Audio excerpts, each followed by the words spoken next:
วัสดีเพื่อนๆทุกคนที่ชอบฟังเรื่องเล่าของเราวันนี้มีเรื่องเล่าแนวสยองขวัญสันประสาทและพยาบาทเป็นเรื่องเล่าที่เป็นแนวลึกลับก่อนอื่นถ้าหากท่านชอบแนวที่เราเล่าอย่าลืมกดติดตามเพื่อจะได้ไม่พลาดคลิปหน้านะคะและถ้าคุณชอบใจก็อย่าลืมแชร์ไปให้เพื่อนๆได้รับชมรับฟังกันด้วยค่ะแล้วก็กดไลค์เป็นกำลังใจให้ด้วยนะคะเรื่องเล่าของเราวันนี้ก็คือกูไม่ให้อภัยมันฝนตกหนักในคืนวันพฤหัสบดีเสียงฟ้าร้องรั่นเหมือนโลกกำลังจะแตกหน้าต่างบานไม้เก่าๆที่อยู่ปลายหมู่บ้านกระพือเสียงกรอกแกรกตามแรงลมท่ามกลางความมืดมิดมีเสียงน้ำหยดลงพื้นแหมะแหมะช้าๆต่อเนื่องเหมือนเสียงใครกำลังร้องไห้เงียบๆในเงามืดเนยเสียงยายตะโกนเรียกหลานสาวออกมาจากหลังบ้านหรือยังฝนตกหนักแล้วอย่ามัวแต่ซักผ้าเนยหญิงสาววัย20ต้นๆขมวดคิ้วเธอมั่นใจว่าไม่ได้อยู่หลังบ้านและแน่นอนว่าไม่มีใครควรอยู่ตรงนั้นเพราะมันคือที่เขาตายเขาหมายถึงตั้มเพื่อนชายคนหนึ่งในกลุ่มมัธยมที่ทุกคนรู้ว่าตายเพราะตกลงไปในบ่อน้ำหลังบ้านของเนยเมื่อ5 ปีก่อนในคืนฝนตกพอดีแบบนี้แต่เรื่องที่ไม่มีใครรู้ก็คือเขาไม่ได้ตกลงไปเองเนยมองออกไปนอกหน้าต่างเห็นเงามืดดำของใครคนหนึ่งยืนหันหลังให้อยู่ตรงขอบบ่อน้ำพอดีร่างนั้นผิวซีดเสื้อเชิ้ตนักเรียนม.ปลายเปียกน้ำแนบกับร่างกายผมยาวปกหน้าและไม่ขยับเลยเธอใจเต้นแรงลมหายใจติดขัดเหมือนความกลัวกำลังจับร่างเธอไว้เธอพึมพำเบาๆมึงจะเอาอะไรอีกวะตั้มเสียงฝีเท้ากระทืบดังขึ้นเรื่อยๆจากบันไดไม้ชั้น2ของบ้านทั้งที่ไม่มีใครอยู่ข้างบนเสียงนั้นใกล้เข้ามาและในเงากระจกข้างประตูเธอเห็นเขายืนอยู่ข้างหลังเธอแล้วหน้าซีดไม่มีลูกตามีแต่โพรงจมูกดำสนิทริมฝีปากแห้งแตกแห้งขยับเบาๆพูดเพียงคำเดียวเสียงเย็นเฉียบกูไม่ให้อภัยมึง5 ปีก่อนมึงเห็นตั้มไหมเสียงของไอ้ดังขึ้นข้างหูขณะเนยนั่งวาดการ์ตูนในสมุดระหว่างพักกลางวันไม่อะเช้านี้ยังเห็นมันอยู่เลยเธอเนยหน้าขึ้นมองเพื่อนสนิทในกลุ่มไอซ์เมย์และเบียร์พวกเขาทั้งหมดเป็นเด็กห้องเดียวกันม.5/2 โรงเรียนมัธยมในตัวอำเภอที่ใครๆก็ว่าเงียบแต่เต็มไปด้วยข่าวเล่าลือแรกก็คือห้องเก็บของหลังโรงเรียนข่าวเล่าลืออีกเรื่องครูแนะแนวที่หายตัวไปและล่าสุดข่าวลือเรื่องตั้มเมื่อคืนตั้มทักแชทมาหากูว่าเรื่องจะเคลียร์ไอซ์พูดเสียงเบาลงเรื่องอะไรไม่รู้แต่มันบอกว่าถ้าเกิดอะไรขึ้นอย่าไว้ใจเนยคำพูดนั้นทำให้เนยขนลุกสู้อะไรวะมึงจะเชื่ออะไรมันมากกว่าเพื่อนเหรอเนยหัวเราะกบเกินแต่มือเธอกำลังสั่นโดยไม่รู้ตัวตั้มเคยเป็นเพื่อนที่ดีที่สุดของเธอคนเดียวที่รู้ว่าเธอเคยทำอะไรไว้ย้อนกลับไปอีกเดือนก่อนหน้าการตายของตั้มมันเริ่มจากเรื่องโง่ๆอย่างเกมแกล้งคนในกลุ่มเพื่อนตั้มโดนเนยกับเมย์หลอกให้ไปสารภาพรักกับครูฝึกสอนที่มีเมียแล้วและคลิปวิดีโอนั้นก็ถูกแชร์ไปในกลุ่มลับขำๆแกล้งๆไม่มีใครคิดว่าจะเป็นเรื่องใหญ่แต่ตั้มมันไม่ขำด้วยเขา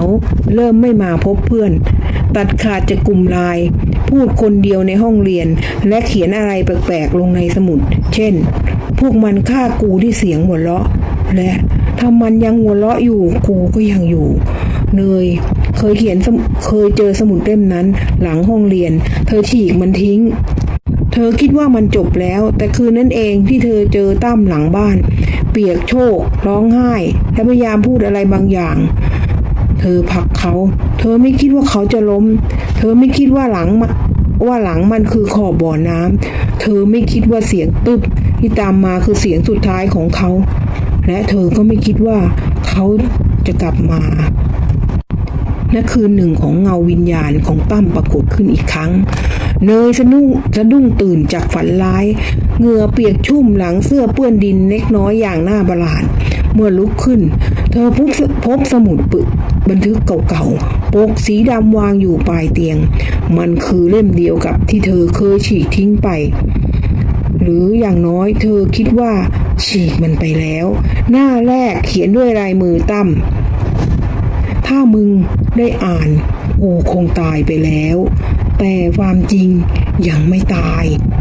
เธอเปิดต่อไปทีละหน้าพบลายมือยุ่งเหยิงแทรกด้วยตัวอักษรสีแดงเหมือนเขียนด้วยเลือดแห้ง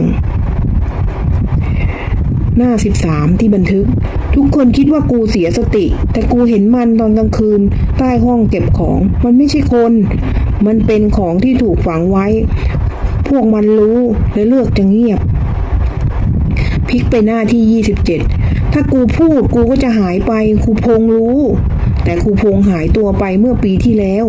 มันไม่ใช่อุบัติเหตุมันคือการปิดปากพลิกไปที่หน้า34เขียนด้วยรหัส M5/2-M-B-I-N แล้วบรรทัดต่อมาคือวันพฤหัส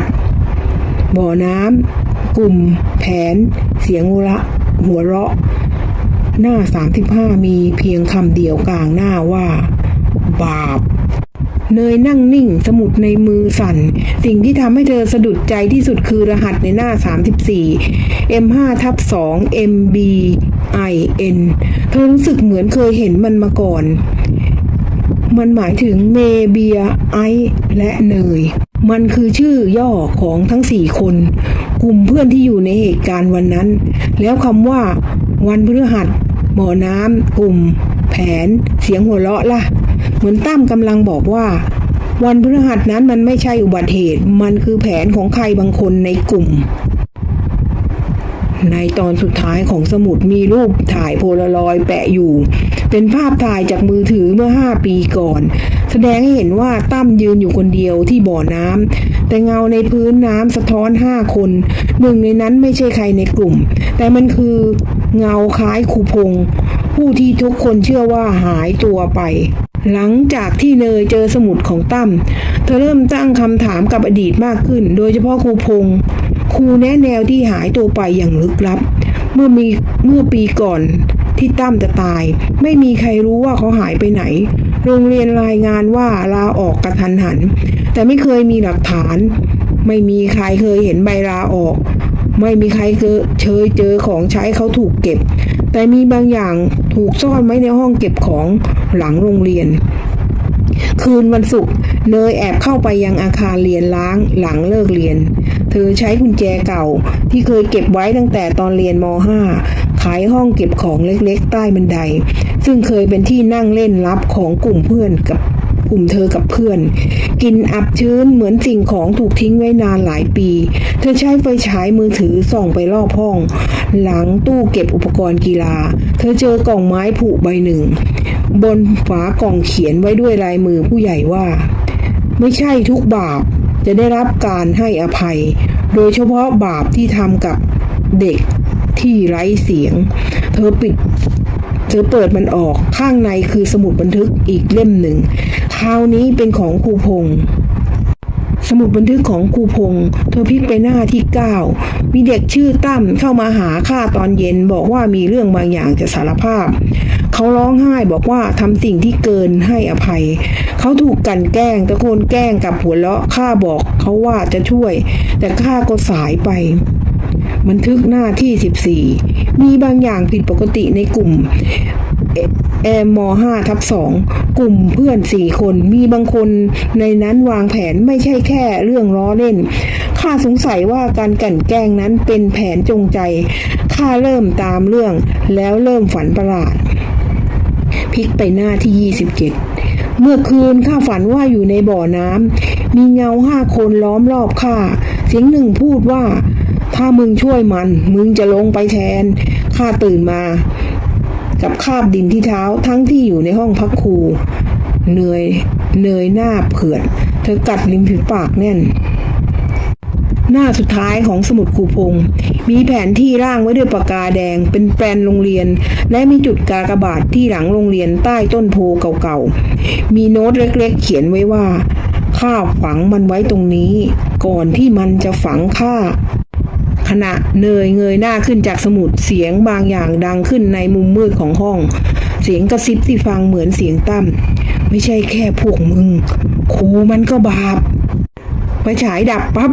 เสียงบางอย่างคืบคลานเข้ามาใกล้แล้วเสียงกรีดร้องก็ดังลั่นในความมืดหลังจากเนยหนีรอดจากห้องเก็บของเธอนำสมุดบันทึกของครูพงษ์กลับบ้านพยายามอ่านให้ละเอียดทุกหน้าเธอกำลังหาคำตอบว่าจุดกากบาทที่ใต้ต้นโพเก่านั้นคืออะไรแต่แล้วระหว่างหน้าสุดท้ายของสมุดเธอสังเกตเห็นว่าปกหลังของสมุดมีรอยขาดบางๆเหมือนมีอะไรแปะซ่อนไว้ก่อนหน้านี้เธอค่อยๆแกะกระดาษที่ถูกพับซ่อนไว้ข้างในมันคือกระดาษจดหมายเก่าๆสีเหลืองอ่อนมีตาครูแนะแนวของโรงเรียนเขียนด้วยลายมือที่เธอจำได้แม่นว่านี่ลายมือครูพงษ์ถึงเธอคนนั้นคนนี้ยังมีโอกาสกลับใจข้ารู้ว่าเธอรู้เธอเห็นสิ่งที่เกิดขึ้นในวันนั้นเธออาจไม่ได้เป็นคนผลักตั้มลงบ่อน้ำแต่เธอคือคนเดียวที่ยืนเฉยข้ามองเห็นแววตาเธอตอนที่ตั้มขอความช่วยเหลือเธอลังเลแต่เธอเลือกที่จะเงียบข้าไม่ได้โกรธเกลียดเพราะข้าเองก็เคยเงียบกับความอายุติธรรมมาก่อนแต่ความเงียบฆ่าคุณได้